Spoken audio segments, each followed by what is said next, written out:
boa tarde a todos. Com imensa satisfação, darei início ao painel Política de Saúde e Oncologia, com a presença dos excelentíssimos senhores Samir Naban e Maria Inês Gadelha.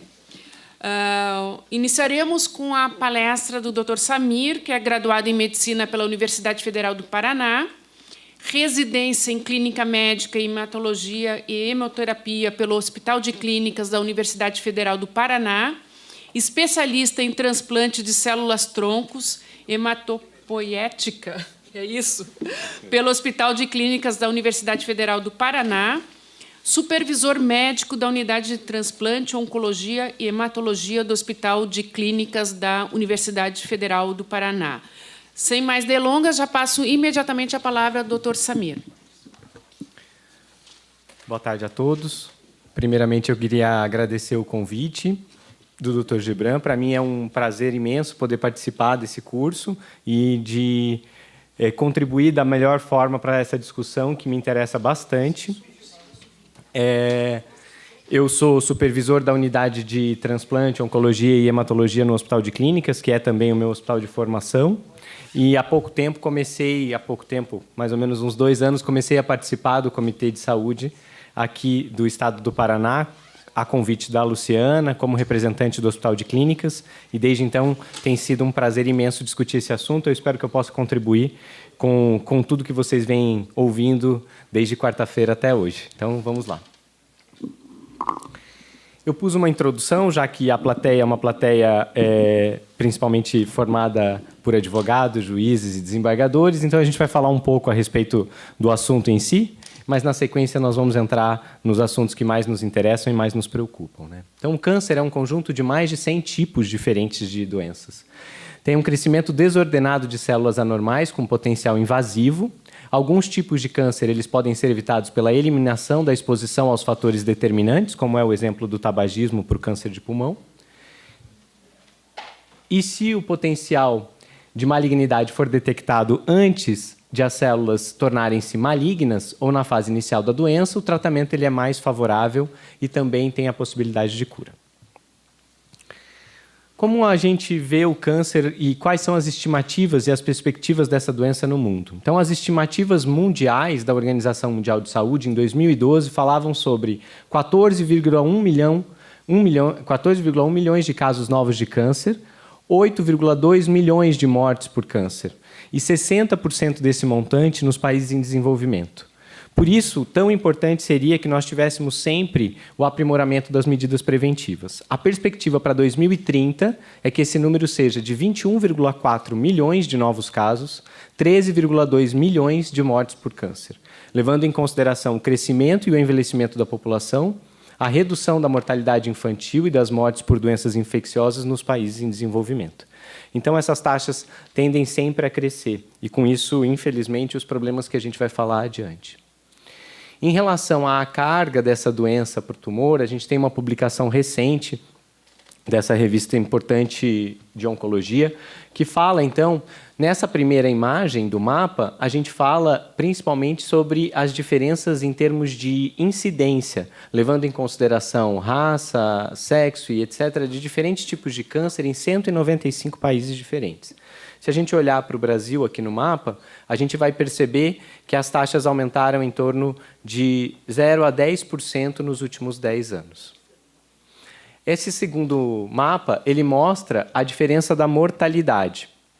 E aqui a gente também tem uma informação que é positiva, que é o decréscimo da taxa de mortalidade em torno de 0 a 10%. Claro, poderia ter sido um decréscimo maior, mas não foi um acréscimo. Então, diferente de alguns países na África, a gente conseguiu se beneficiar de toda a evolução que aconteceu nos últimos 10 anos. O câncer no Brasil, então, é uma doença de alta prevalência e, portanto, tem espaço nas agendas políticas e técnicas de todas as esferas do governo. Existem 16 objetivos estratégicos do Ministério da Saúde descrito nesses 5 anos de 2011 a 2015 e nesses objetivos está descrito as ações no controle do câncer, como a redução do tabagismo, como eu disse sobre as medidas preventivas e a importância que elas têm, e a ampliação do acesso, diagnóstico e tratamento em tempo ideal do câncer de mama e do câncer de colo do útero, que são duas neoplasias bastante frequentes. A estimativa para 2017, no Brasil, em torno de 600 mil casos novos de câncer nesse ano, incluindo os casos de pele que não são melanoma, que são mais facilmente tratados, eventualmente por uma cirurgia localizada. Entre os tumores que são, excluindo a pele, são 420 mil casos novos no ano de 2017. Aqui, para a gente poder ter uma perspectiva de qual é a incidência de cada tipo de tumor para homens e mulheres, né? Então, existe uma diferença de incidência. O tumor mais comum na população masculina é a próstata e na feminina a mama. Na sequência, pulmão para o homem, cólon e reto para a mulher. E depois, cólon e reto para o homem, traqueia, pulmão, colo do útero, né, para a mulher, estômago e etc. Então, as leucemias e os linfomas, as outras neoplasias um pouco menos frequentes abaixo. Em relação às principais medidas necessárias para a prevenção do câncer, a gente tem o controle do tabagismo, para diminuir a incidência do câncer de pulmão, a promoção da alimentação saudável, que favorece a redução da incidência dos cânceres de estômago e intestino, a vacinação para o papiloma vírus humano, que está implicado no desenvolvimento do câncer do colo do útero, a vacinação para hepatite B, para diminuir a incidência do câncer de fígado, e a adoção de estilos de vida mais saudáveis com a alimentação e a prática de atividade física para a redução de câncer de mama, próstata e intestino também. Além disso, as medidas que favorecem o diagnóstico mais precoce, como o Papa Nicolau, a colonoscopia e a mamografia. Em relação aos dados mundiais, aqui talvez vocês não consigam ler abaixo, onde a gente tem a flecha é o Brasil. A gente tem a estimativa da redução da taxa de tabagismo no mundo. Nesses países que a gente tem aqui, nós temos a América Latina, a Argentina na ponta, o Chile ao lado do Brasil, e, infelizmente, as nossas estimativas para conseguir reduzir o tabagismo, as perspectivas não são boas quando comparadas com países com um desenvolvimento um pouco melhor aqui na América Latina, como o Uruguai, a Argentina e o Chile. Vocês veem que as colunas aqui do Brasil mostram uma perspectiva bastante simples, assim, digamos, humilde, para essa redução.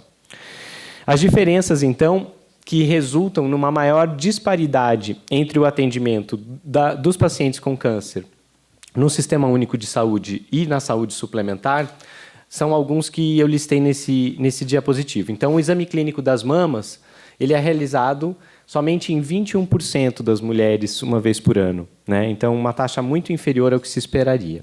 A aderência à mamografia de rastreamento e diagnóstica tem uma taxa de adesão baixa.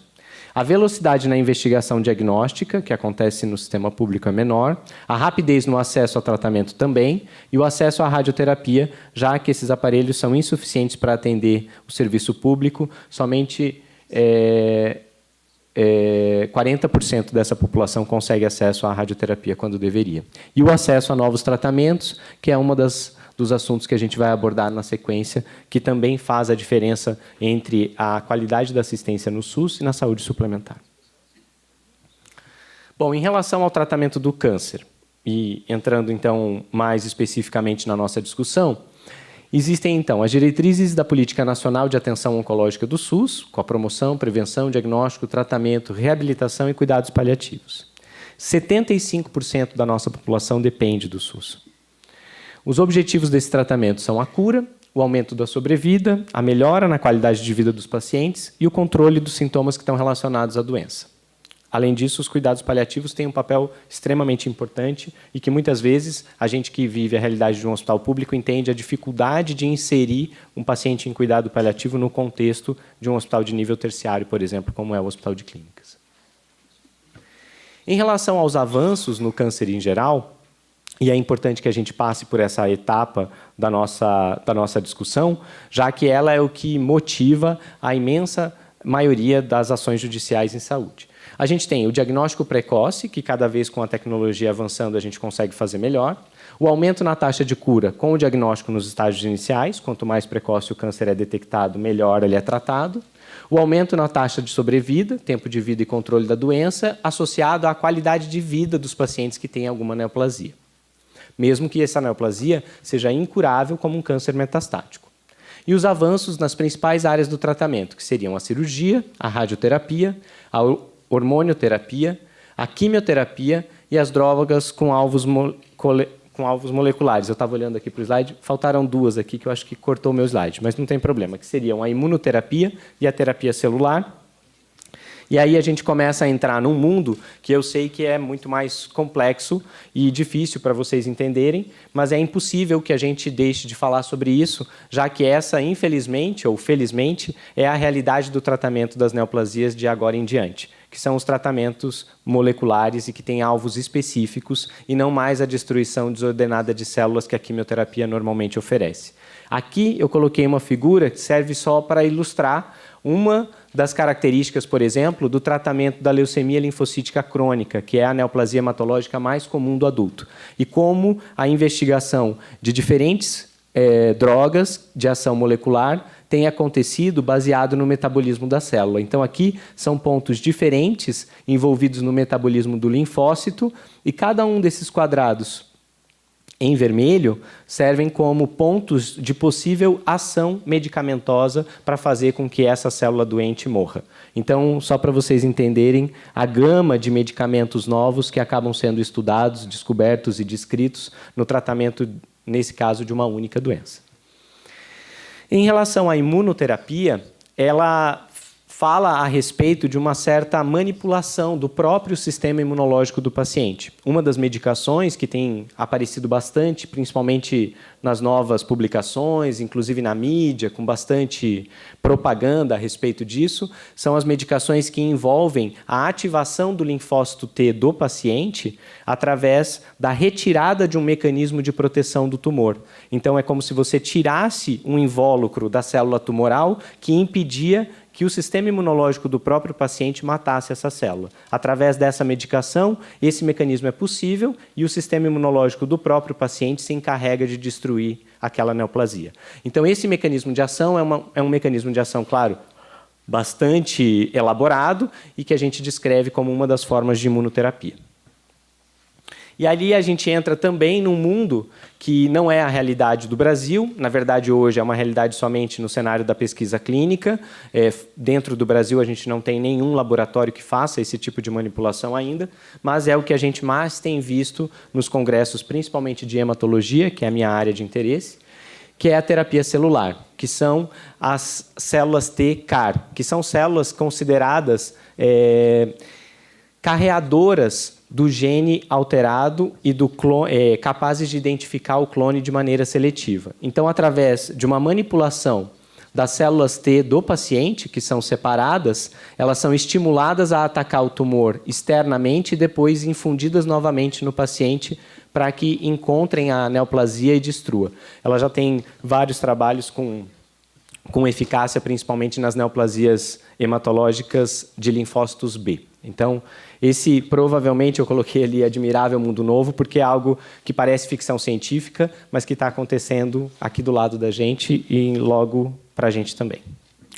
Quando a gente fala dos avanços, é inevitável que a gente cite algumas drogas, porque são drogas que servem assim de protótipo para as nossas discussões. É claro que eu não vou esgotar esse assunto e não vou conseguir falar de todas as medicações. A doutora Vivian me perguntou se a gente falaria sobre o eculizumab, mas eu acabei não incluindo, já que o assunto seria oncologia, né? E a doença que a gente trata com o eculizumab não é um tipo de câncer, né? A hemoglobinuria paroxística noturna.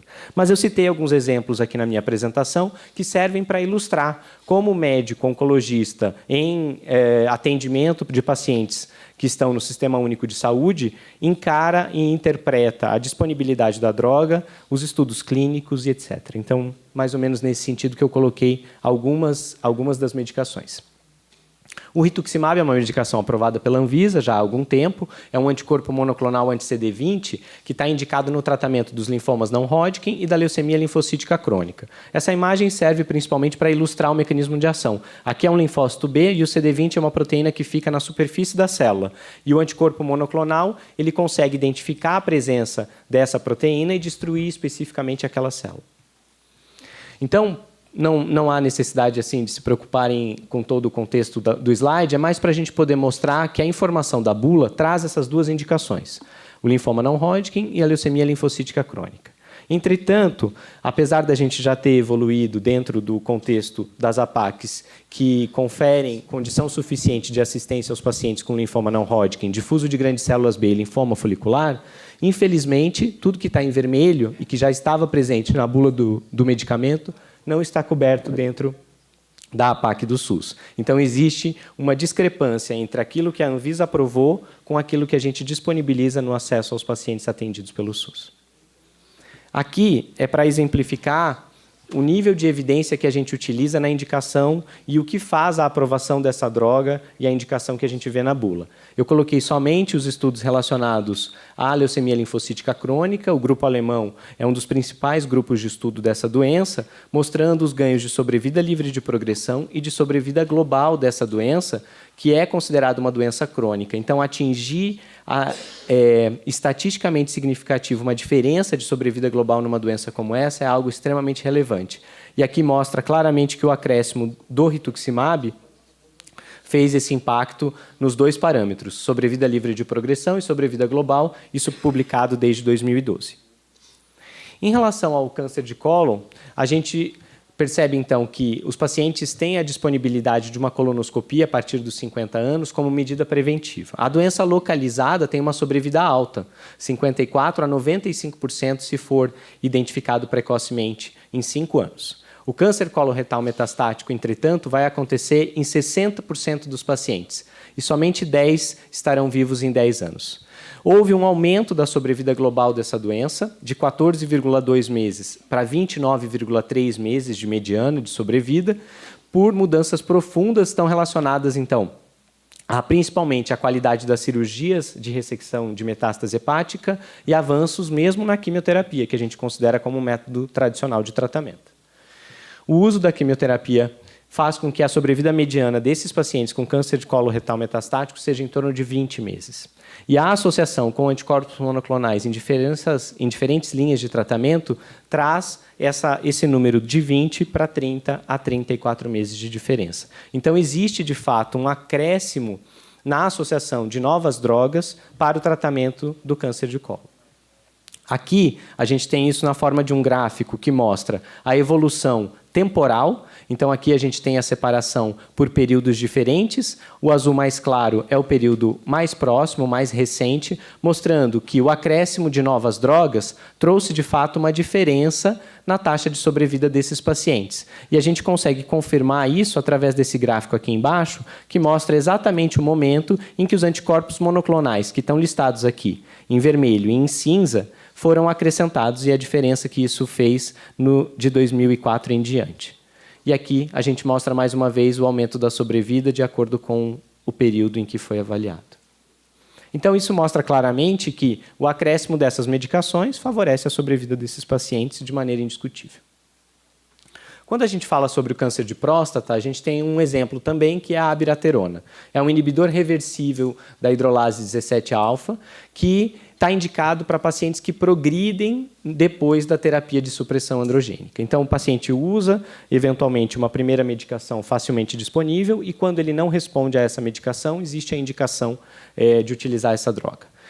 Antes, então, do docetaxel, a comparação com o placebo da droga mostrava um acréscimo de sobrevida livre de progressão, dobrou o tempo de sobrevida livre e aumentou em 4 meses a sobrevida global. E o tempo para início da quimioterapia também foi postergado, porque utilizando a medicação você mantinha o paciente mais tempo livre de progressão.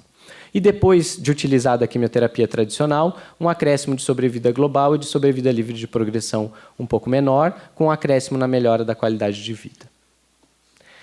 E agora a gente entra, talvez, num dos tumores que motivam muita discussão, que é o câncer de mama. Então, a gente vê avanço no tratamento do câncer de mama da seguinte maneira. Nos países desenvolvidos, a sobrevida global por câncer de mama em 40 anos é de 85%. E nos países em desenvolvimento, somente 50% ou 60%. Os estudos do INCA mostram que a sobrevida no Brasil seria de aproximadamente 80%. Próximo, talvez, do que se considera de um país desenvolvido. Aproximadamente 50% dos casos no Brasil, no sistema público de saúde, infelizmente, são diagnosticados em estágios avançados. É uma doença heterogênea, com perfis genéticos diversos, e as bases do tratamento são cirurgia, rádio, químio, hormônio e droga-alvo. Um dos avanços no tratamento do câncer de mama veio através da hiperexpressão de um receptor chamado HER2, que está presente em aproximadamente 20% das pacientes com esse diagnóstico. E o acréscimo de um inibidor, que é um anticorpo monoclonal específico para esse receptor, fez, como vocês podem ver, a diferença nessa curva ficar bastante clara em relação ao ganho de sobrevida nesses pacientes. Quando esses estudos foram prolongados em tempos de seguimento ou associados a outras medicações, a sobrevida global dos pacientes com câncer de mama avançado que utilizaram essa medicação também se mostrou estatisticamente significativo. Então, são níveis de evidência bastante altos para caracterizar a indicação de algumas dessas drogas que a gente está citando e que podem ter feito a diferença entre a sobrevida dos pacientes que foram tratados dessas doenças no Sistema Único de Saúde ou na saúde suplementar, por exemplo. Por exemplo, em relação à diferença que acontece para o câncer de mama, a sobrevida mediana, o tempo médio de vida no SUS, em torno de 16 a 20 meses. E nos planos de saúde, mais do que o dobro disso. Uma diferença de 30 a 36 meses de sobrevida desses pacientes, 2 anos e meio a 3 anos no tempo de vida dessas pessoas. É bastante coisa. Existem vários estudos tentando entender a diferença da qualidade da assistência no Sistema Único de Saúde e na saúde suplementar. A gente, claro, pode ter inúmeras críticas a esses estudos, mas é o máximo de informação que a gente consegue colher. O Brasil, infelizmente, não é um país que está acostumado a estudos epidemiológicos, a registros, como deveria. E, apesar de sermos imensos e dependermos muito desse tipo de informação, ela nunca está acessível com a qualidade que nós gostaríamos para as tomadas de decisão. Então, muito do que a gente sabe ou muito do que a gente lê no próprio site do INCA, a gente não tem certeza absoluta da qualidade daquela informação. De qualquer forma, algumas pessoas se esforçam na tentativa de identificar as causas dessas diferenças, e alguns desses estudos são esses que eu vou mostrar. Aqui, a gente mostra, apesar de ter ficado pequeno, aqui na primeira linha está escrito privado, na segunda linha está escrito público. A diferença, então, de sobrevida nos pacientes com câncer de mama no Brasil que foram tratados no público e no privado. Esse foi um estudo de corte retrospectivo, foi publicado em 2014, mas o que eu gostaria de chamar a atenção nesses gráficos é que essa diferença é estatisticamente significativa quando todo o grupo foi avaliado. Quando os pacientes em estágio inicial foram avaliados, não era estatisticamente significativo, mas no grupo de estágio avançado essa diferença era ainda mais pronunciada. E como vocês se lembram, a maioria das pacientes, ou pelo menos 50% delas, são diagnosticadas em estágio avançado no Brasil. Aqui foi destrinchado dentro desse estudo quais seriam as principais diferenças. E, basicamente, o que se viu é que os pacientes tratadas, tratadas no serviço público são submetidas a procedimentos cirúrgicos maiores do que aquelas que são atendidas no sistema privado e não têm acesso a essa droga que eu citei anteriormente para vocês, que é o anticorpo monoclonal anti-HER2, para pacientes que têm uma doença avançada. Já no sistema privado ele está disponível e essa diferença foi estatisticamente significativa. Então, esses dois fatores parecem ser os mais importantes na diferença de sobrevida desse grupo. Quando a gente olha outros estudos realizados, a gente percebe que essa informação acaba se fortalecendo. Então, essa análise foi publicada em 2016, mostra claramente que a falta de inclusão dessa droga no tratamento do câncer de mama metastático deixou de prevenir 600 mortes prematuras na associação com o pertuzumab e de 768 mortes, em 2 anos. Então, apesar de já estar aprovada há 15 anos mundialmente, e 1 ano após a inclusão do trastuzumab na lista de medicamentos essenciais da Organização Mundial de Saúde, ainda não está disponível para os pacientes do SUS com câncer de mama metastático. As outras duas tabelas desse estudo mostram de uma forma um pouco mais precisa essa informação que eu acabei de dar para vocês. Mostram as estimativas para cada subgrupo de pacientes com o câncer e aqui o número de mulheres vivas, aquelas que utilizaram o trastuzumab, aquelas que utilizaram trastuzumab e pertuzumab, ou aquelas que não utilizaram nenhuma dessas duas medicações. E a diferença, se a gente olhar aqui embaixo, é bastante significativa quando a gente tem o acesso ou não. Quer dizer, metade dessa população pode acabar se prejudicando em termos de sobrevida por não ter acesso à droga.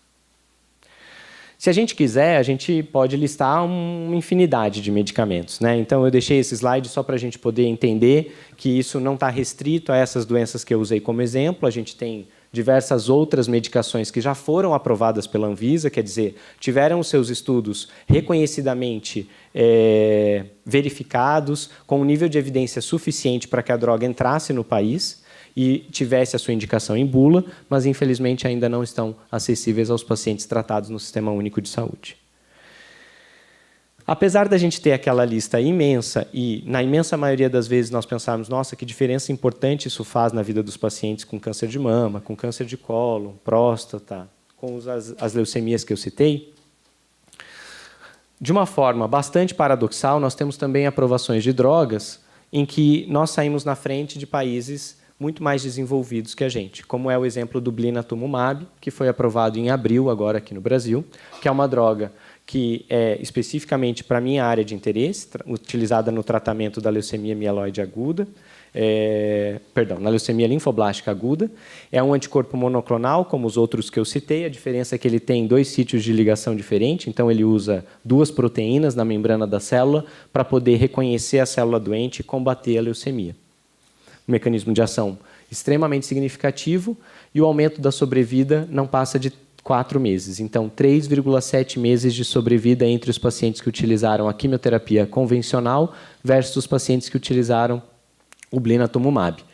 O risco de morte foi 29% menor, maiores taxas de remissão completa, um número bem discreto aí de pacientes, eu acho que não dá para considerar como um número grande de pacientes no estudo, mas foi o suficiente para a aprovação pelo FDA, e aqui a Anvisa, logo em seguida, também aprovou a droga em abril de 2017, a um custo em torno de R$90 mil por ciclo.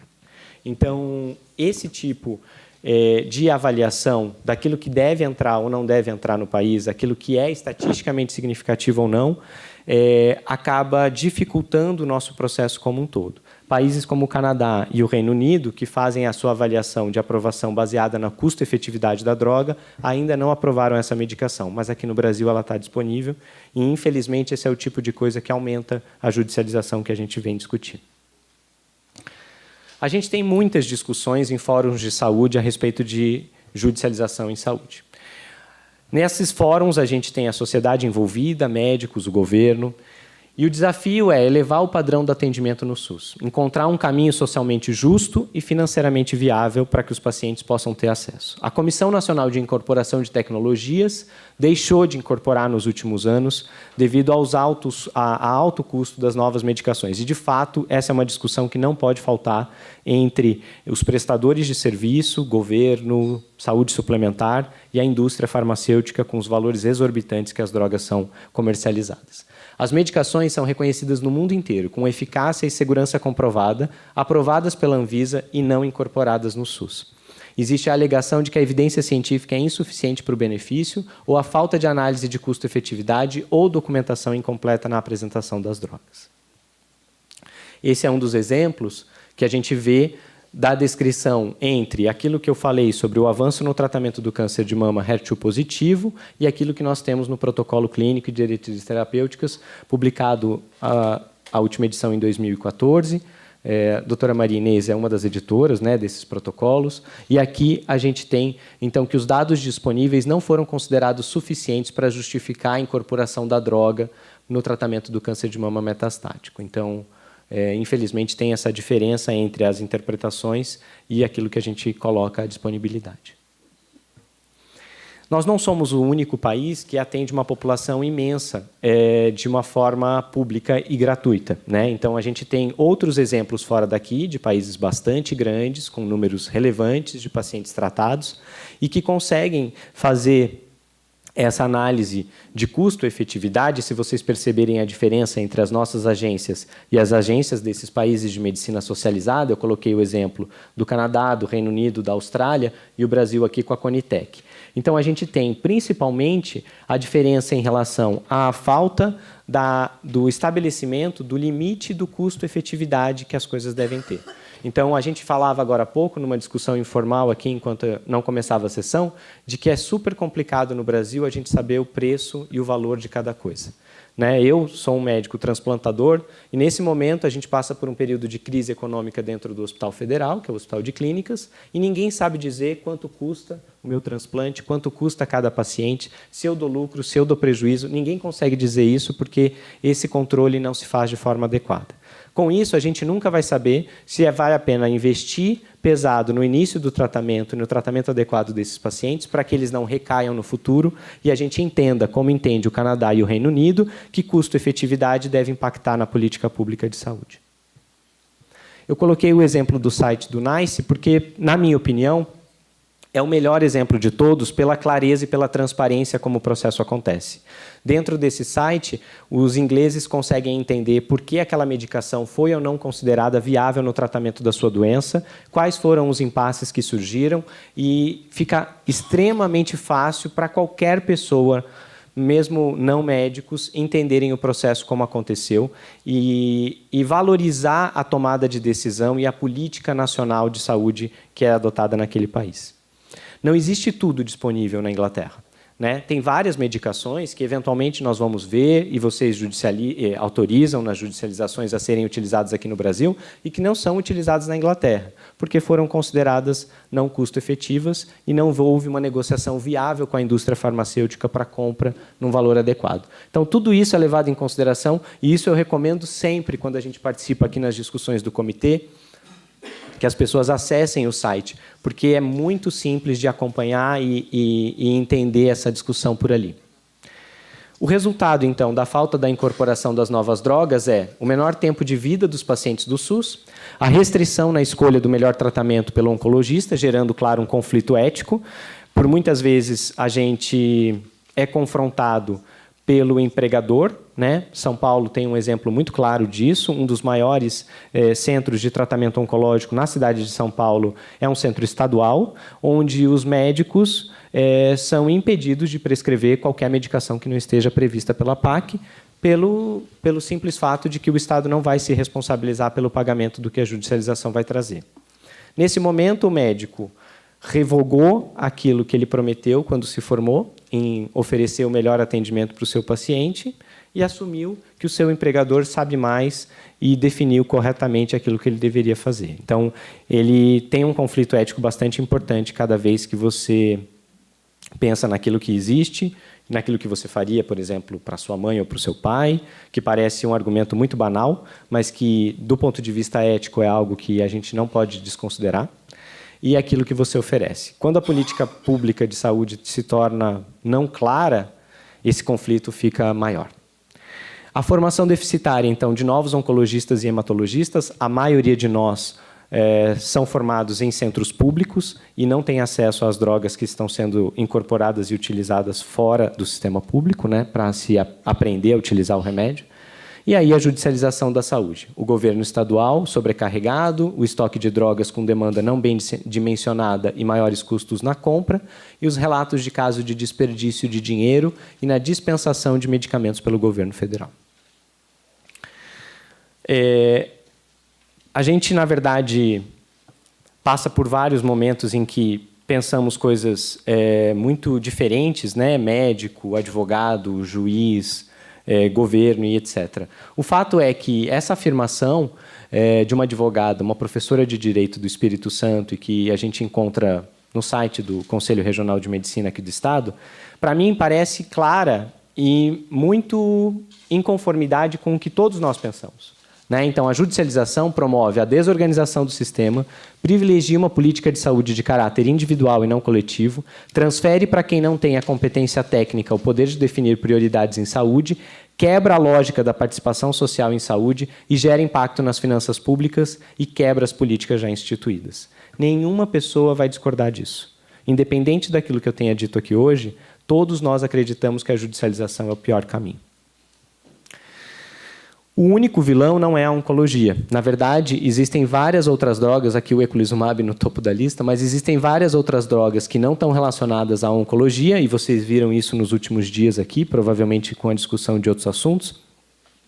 Os medicamentos oncológicos estão longe de ser o maior problema, né? Eles correspondem a um montante bastante significativo, mas existem vários outros problemas. Eu entendo que o mundo não gira ao redor do meu umbigo.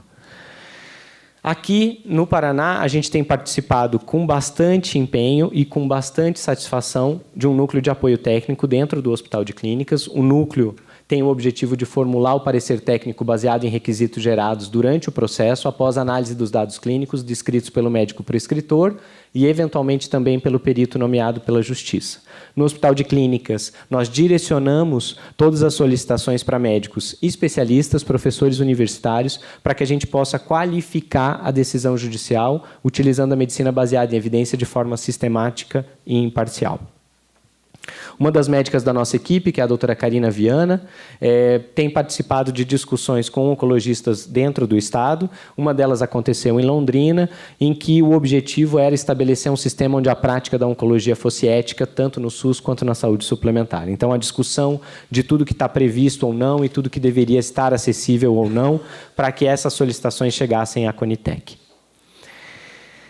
Por fim, eu deixo alguns tópicos de discussão que eu entendo que nunca conseguiria abordar completamente durante esses 40 minutos da apresentação. Então, inicialmente, o conflito de interesses dos médicos com a indústria farmacêutica, do prescritor com a indústria, do auditor com a indústria, da Anvisa com a indústria, da Conitec com a indústria. A indústria está em todos os âmbitos. A indústria não está só com o médico. A indústria está no Brasil, nos Estados Unidos, na Inglaterra, no Canadá. A indústria está na pesquisa da base do laboratório até a beira de leito do paciente. A indústria está em todos os lugares. O conflito de interesse serve para todos, não só para os médicos. Mas o conflito de interesse nunca vai ser maior do que o nível de evidência. Então, a qualidade de interpretação da análise estatística e o nível de evidência do estudo gerado é o que vale. A auditoria da saúde suplementar dos convênios também deveria ser um tópico de discussão sempre, pela qualidade, e qual é o maior conflito de interesse de um auditor que recebe o salário para economizar o dinheiro do convênio. A Anvisa e a transparência da análise na aprovação de drogas que sejam, de fato, eficazes pela literatura e custo-efetivas, e a Conitec, melhorando sempre o acesso e a análise de custo-efetividade, como eu citei anteriormente. Acho que isso são tópicos que a gente não deve deixar de mencionar. Obrigado pela atenção de vocês. Eu estou à disposição.